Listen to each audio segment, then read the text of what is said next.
Hi, I'm Baron Gus and I'm a product specialist here at JR.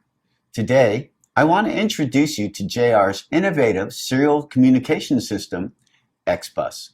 By employing XBus in your model, you can simplify your radio installation, make your model safer, increase performance, and use your time for flying instead of setup.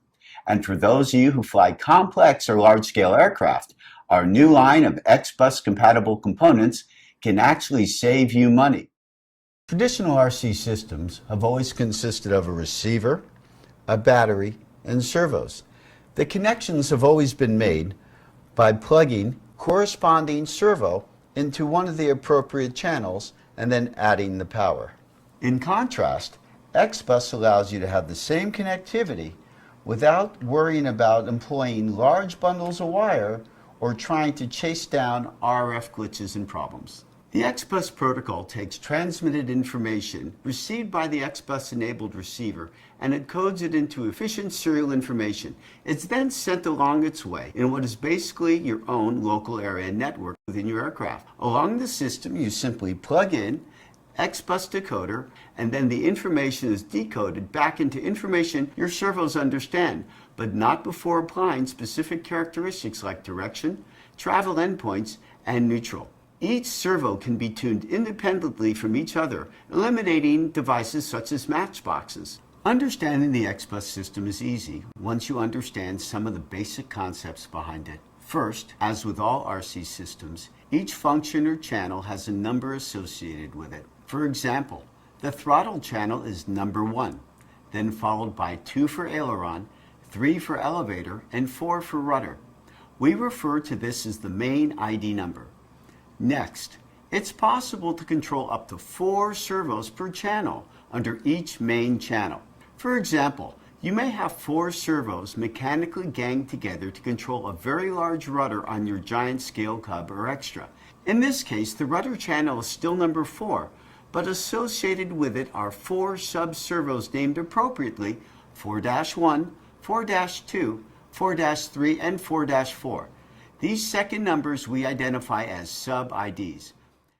Let's take a look at the various components of the XBus system and get an overview of their specific application. First, the XBus-enabled transmitter. For our purposes today, we are using the new XG14 with built-in XBus capability. Not only does this transmitter work within the XBus protocol, but unlike other serial bus systems in the market, the JR system is the only one that allows you to program your system wirelessly. Just simply log into your XBus transmitter and the adjustments are yours. And the good news for anyone who currently has an XG series transmitter like XG6 or XG8, you'll soon be able to upload a software update that'll allow you to use the XBus system within your radio as well. Next is the XBus-enabled receiver.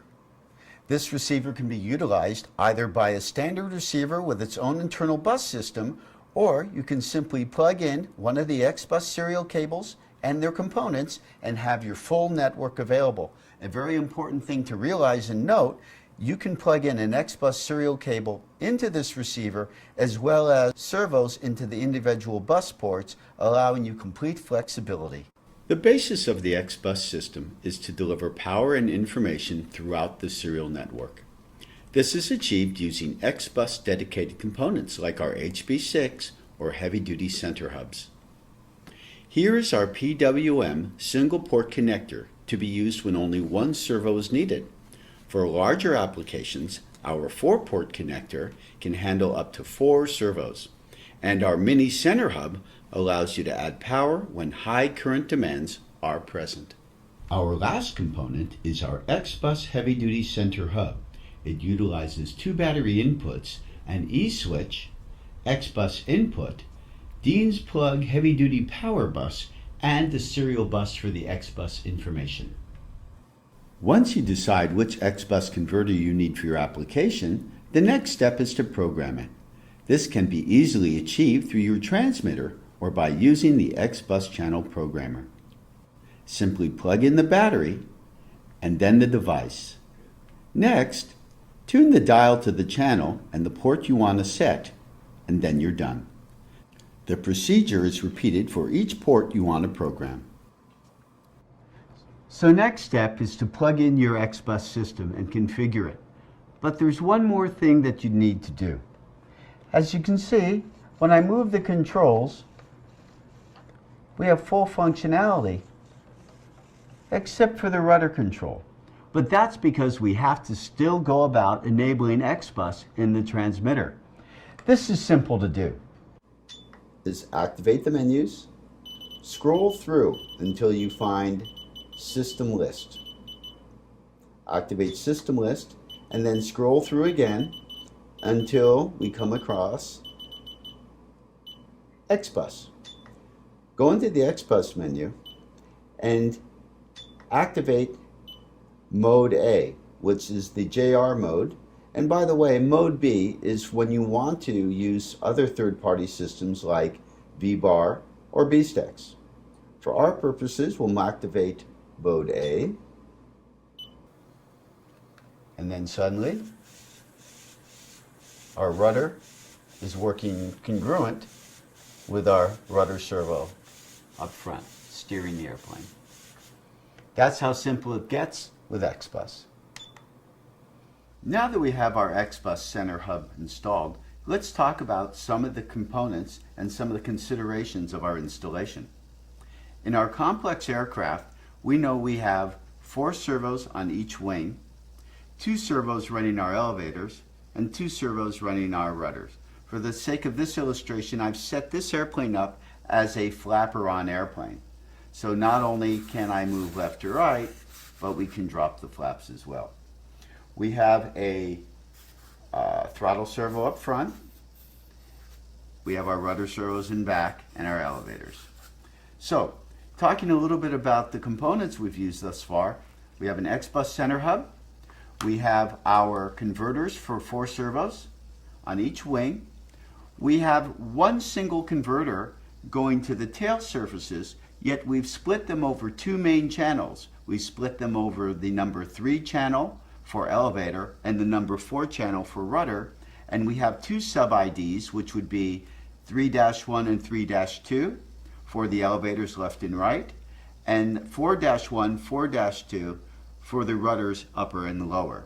So again, to remind you, this is not really acting like a Y harness as much as it's acting as an address off of our serial network.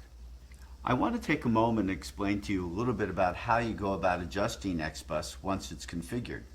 In this case, we have our airplane with our 2 wings, but notice this one servo which is reversed. By simply accessing the XBus menu, I can go in, reverse this servo, and suddenly it's working great.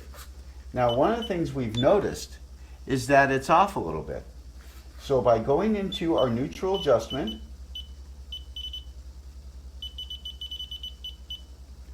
we can then start to make very small changes and fine-tune that control surface so it's now perfect. Thank you for joining us today. We hope the time you spent with us has been worthwhile and you learned more about how you might apply XBus to your next model. If you have further questions, check out our website at jrpropo.com.